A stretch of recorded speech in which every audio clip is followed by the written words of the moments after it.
Assalamualaikum warahmatullahi wabarakatuh. Salam sejahtera bagi kita semua.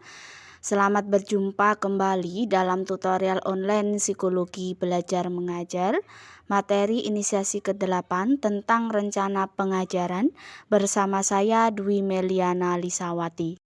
Cakupan materi dalam inisiasi ke-8 ini tentang merumuskan rencana pembelajaran atau RP.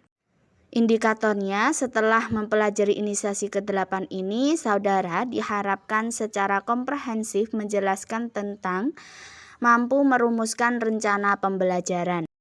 Kajian materi dalam rencana pembelajaran itu merumuskan rencana pembelajaran atau RP. Selanjutnya, kita akan membahas tentang rumusan rencana pembelajaran, di mana pengertian RP atau rencana pembelajaran adalah uraian tertulis mengenai rencana pembelajaran dari suatu unit pembelajaran. Rencana pembelajaran merupakan uraian yang terdiri dari 3 bagian pokok. Yang pertama, capaian pembelajaran khusus atau CPK. Yang kedua, evaluasi hasil belajar. Yang ketiga, pembelajaran.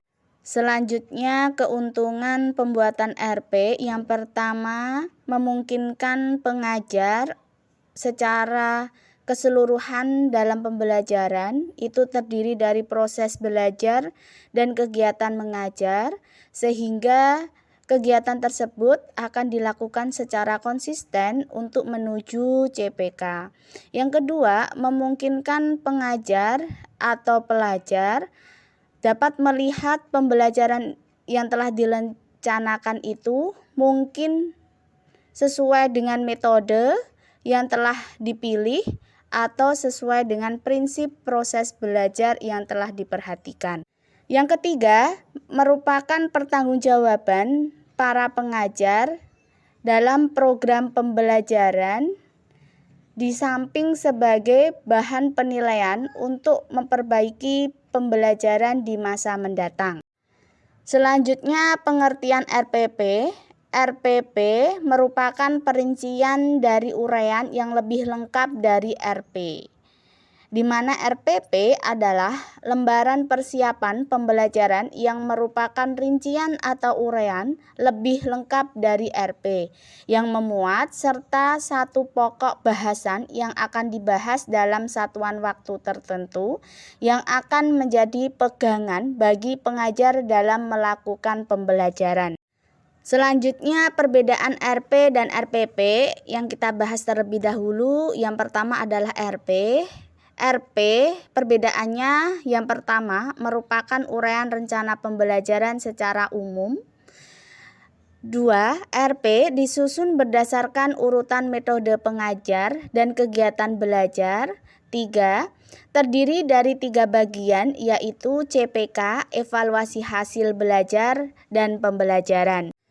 Kemudian jika RPP perbedaannya yang pertama merupakan uraian terperinci dari satu pokok bahasan dalam satu unit pembelajaran. 2. Ditulis berdasarkan urutan atau tahap penyajian pembelajaran yang lebih rinci. 3. Terdiri dari 4 bagian, yaitu pokok bahasan, CPK, data pembelajaran, dan rincian kegiatan pembelajaran. Selanjutnya, keuntungan dalam pembuatan RPP. Yang pertama itu mempermudah bagi pengajar. Yang kedua, memungkinkan pengajar dalam pembelajaran itu apakah menggunakan metode dalam mengajar atau prinsip dalam proses belajar. Yang ketiga, memungkinkan penggantian pengajar tanpa takut mengurangi mutu pembelajaran.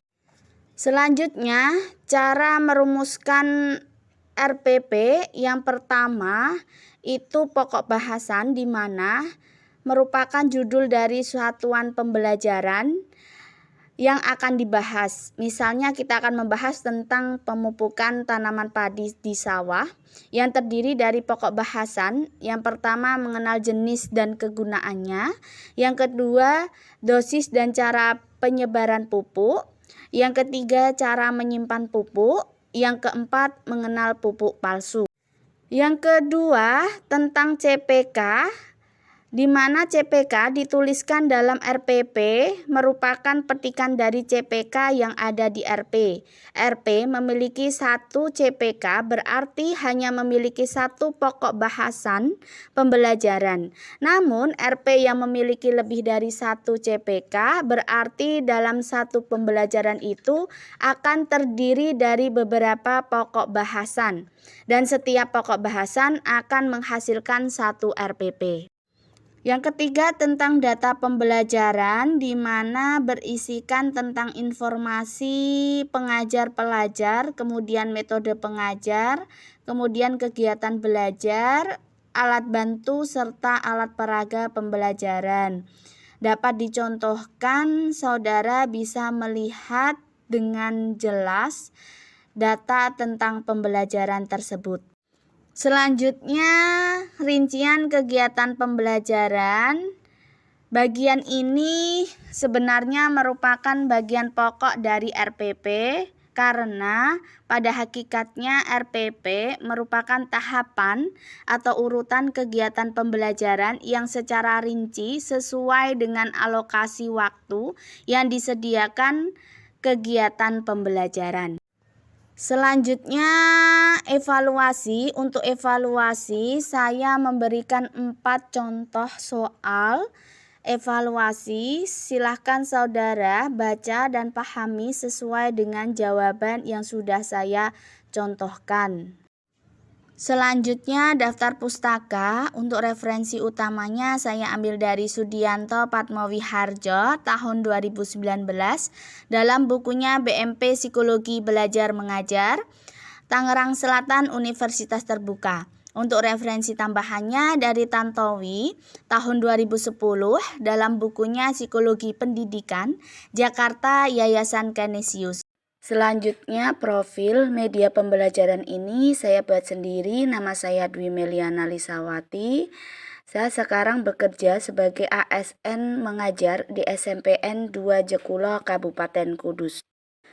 Terima kasih. Wassalamualaikum warahmatullahi wabarakatuh.